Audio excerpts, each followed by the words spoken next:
नमस्कार। प्रादेशिक समाचार के साथ मैं नीलम कुमार। पहले मुख्य समाचार।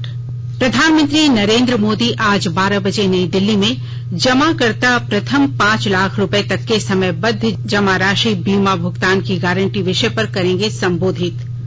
मुख्यमंत्री ने हजारीबाग में प्रमंडल स्तरीय मेगा परिसंपत्ति वितरण शिविर में लगभग 25,96,856 लाभुकों के बीच परिसंपत्तियां बांटी।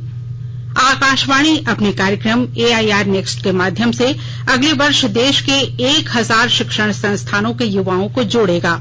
और जेपीएससी ने 7वीं से 10वीं पीटी परीक्षा को लेकर कल आधिकारिक अधिसूचना के माध्यम से 49 अभ्यर्थियों का रिजल्ट रद्द कर दिया है।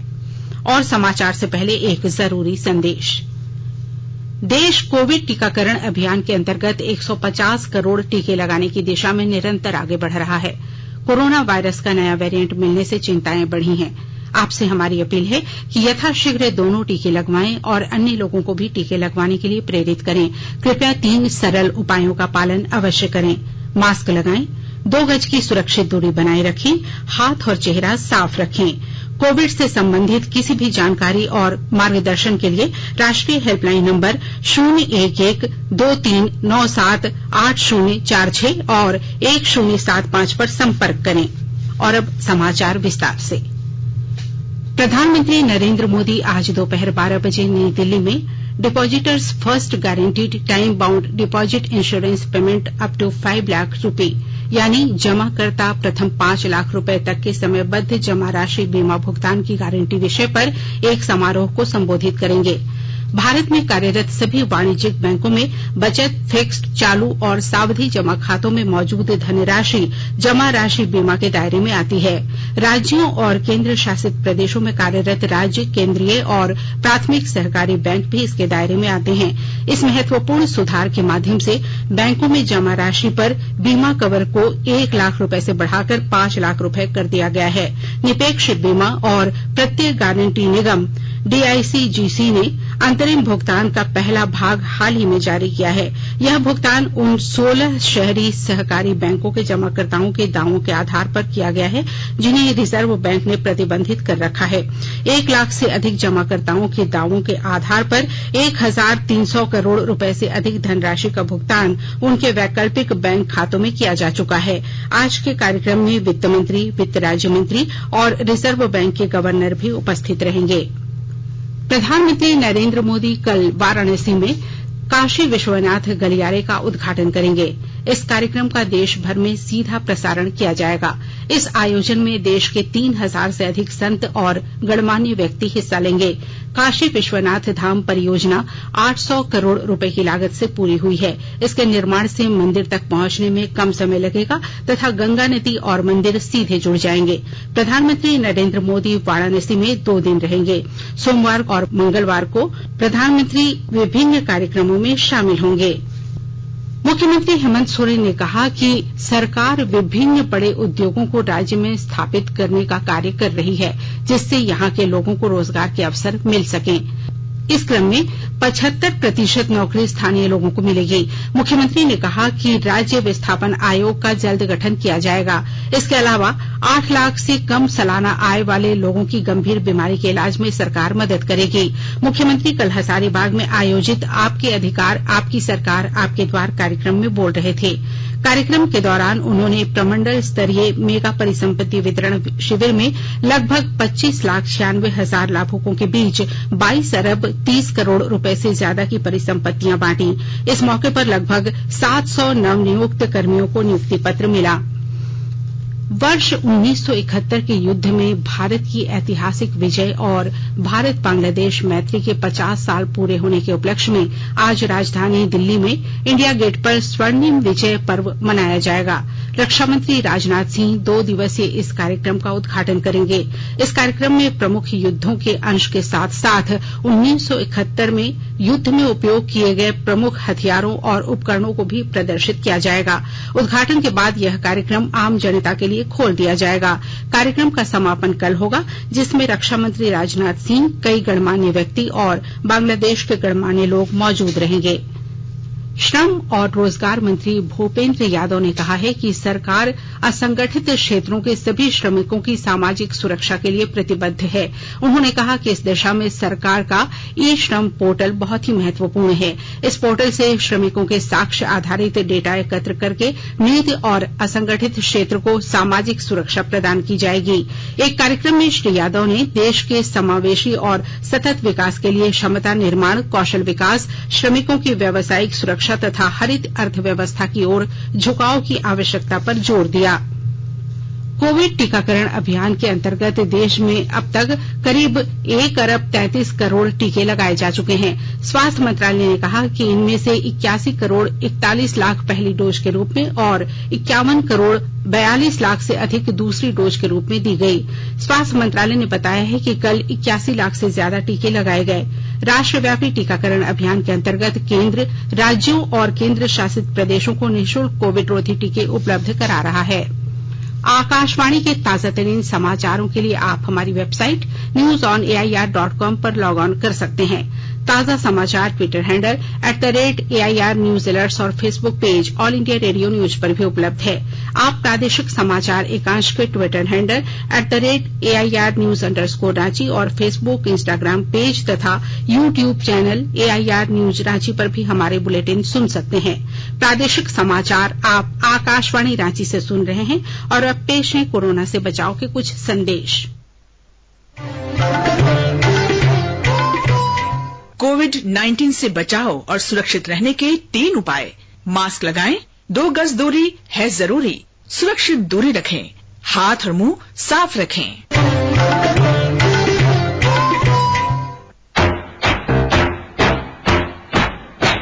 चलो मिलकर एक शुरुआत करें, चलो एक फैसला आज करें, मास्क नहीं तो टोकेंगे, कोरोना को रोकेंगे, चलो एक वादा करते हैं, चलो कुछ वादा करते हैं, मास्क नहीं तो टोकेंगे, कोरोना को रोकेंगे।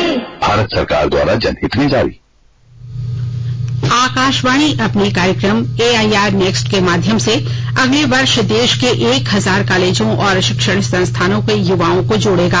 आकाशवाणी के महानिदेशक और समाचार सेवा प्रभाग के प्रधान निदेशक N वेणुधर रेड्डी ने बताया कि इस पहल से अलग अलग भाषाओं में युवा पीढ़ी को आकाशवाणी के साथ अपने विचार साझा करने का अवसर मिलेगा। उन्होंने कहा कि इस कार्यक्रम से लगभग 20,000 विद्यार्थियों और युवाओं के जुड़ने का अनुमान है। श्री रेड्डी ने यह भी कहा कि इस पहल से विभिन्न क्षेत्रों में और वर्ष 2047 तक प्राप्त किए जा सकने वाले लक्ष्यों के बारे में युवाओं के विचार जानने के लिए मंच उपलब्ध होगा। वर्ष 2047 देश की स्वतंत्रता का शताब्दी वर्ष होगा। किसानों ने 3 कृषि कानूनों और इससे जुड़े अन्य मुद्दों के विरोध में प्रदर्शन को स्थगित कर दिल्ली के गाजीपुर बॉर्डर से जाना शुरू कर दिया है। किसान दिल्ली की सीमाओं पर लगभग 1 वर्ष से प्रदर्शन कर रहे थे। संसद में चल रहे शीतकालीन सत्र के पहले दिन कृषि कानून को वापस ले लिया गया था।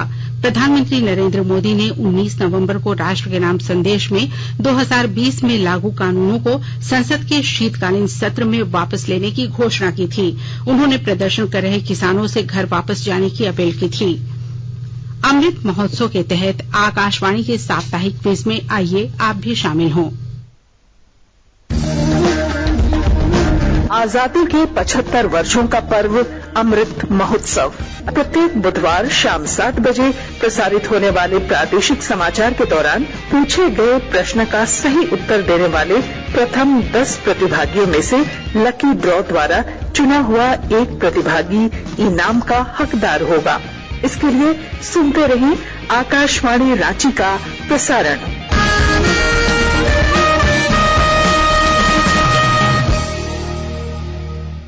जागो ग्राहक जागो, जागो ग्राहक जागो। आजादी का अमृत महोत्सव के लिए सभी उपभोक्ताओं को शुभकामनाएं। हॉलमार्क सोने की शुद्धता सुनिश्चित करता है। हमेशा हॉलमार्क वाले सोने के आभूषण खरीदें।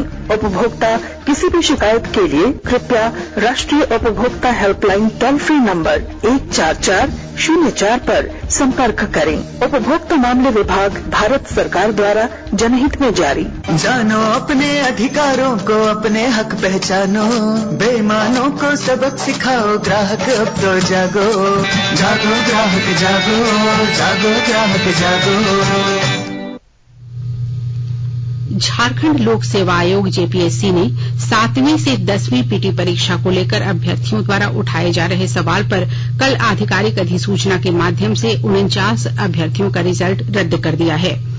आयोग ने कहा है कि 57 परीक्षार्थियों की 1 नवंबर तक ओएमआर शीट की कॉपी जेपीएससी में उपलब्ध नहीं हो सकी थी। रिजल्ट में हो रही देरी को रोकने के लिए 49 अभ्यर्थियों को प्रोविजनली पास कर दिया गया। अब जांच के बाद इनको अनुत्तीर्ण किया जा रहा है। जारी नोटिस में 8 अभ्यर्थियों के बारे में कहा गया कि अन्य कारणों से उन्हें पास नहीं किया गया था। सरायकेला खरसावां जिले में महिलाओं के साथ साथ ग्रामीण क्षेत्रों के युवाओं को भी आत्मनिर्भर बनाने की दिशा में पहल किया जा रहा है। विस्तृत ब्यौरा दे रहे हैं हमारे संवाददाता। सरायकेला खरसावां जिले में महिलाओं के साथ साथ ग्रामीण क्षेत्र में युवाओं को भी आत्मनिर्भर बनाने की दिशा में पहल किया जा रहा है। झारखंड ट्राइबल डेवलपमेंट सोसाइटी द्वारा जिले के 66 गांवों में युवाओं को Jharkhand state livelihood promotion society programme में जोड़ते हुए उनकी आर्थिक स्थिति को मजबूत किया जा रहा है। इसी कड़ी में सरायकेला प्रखंड के थोलको गाँव में मार्शल युवा विकास समिति के 15 युवकों को हल्दी की मैन्युफैक्चरिंग एवं मार्केटिंग के लिए प्रशिक्षण दिया गया है। साथ ही उन्हें आगे बढ़ने के लिए तमाम संसाधन भी उपलब्ध कराए गए हैं। जेटीडीएस के सीएफ उमेश चंद्र पढ़ियारी ने कहा कि महिला एवं युवाओं को समाज की मुख्य धारा से जोड़ने के लिए स्वरोजगार के कार्यक्रम चलाए जा रहे हैं। गोलक बिहारी, आकाशवाणी समाचार, सरायकेला खरसावां। गुमला जिले के बनालात के जुड़वानी कोयराकोना जंगल में कल नक्सलियों और पुलिस के बीच मुठभेड़ हुई। इसमें दोनों तरफ से करीब 38 राउंड की फायरिंग हुई। कुछ जगहों पर बम ब्लास्ट की भी सूचना है। हालांकि अब तक किसी के हताहत होने की सूचना नहीं है। बताया गया है कि इलाके में सक्रिय रविन्द्र गंजू दस्ता सुरक्षा बलों की घेराबंदी में फंस गया था। गुमला के पुलिस अधीक्षक एहतेशाम बकारीम ने कहा है कि कुछ ऑपरेशन दूसरी जगहों पर चल रहा है। विशनपुर इलाके में 72 घंटे से सर्च अभियान चल रहा है। और अब अखबारों की सुर्खियां।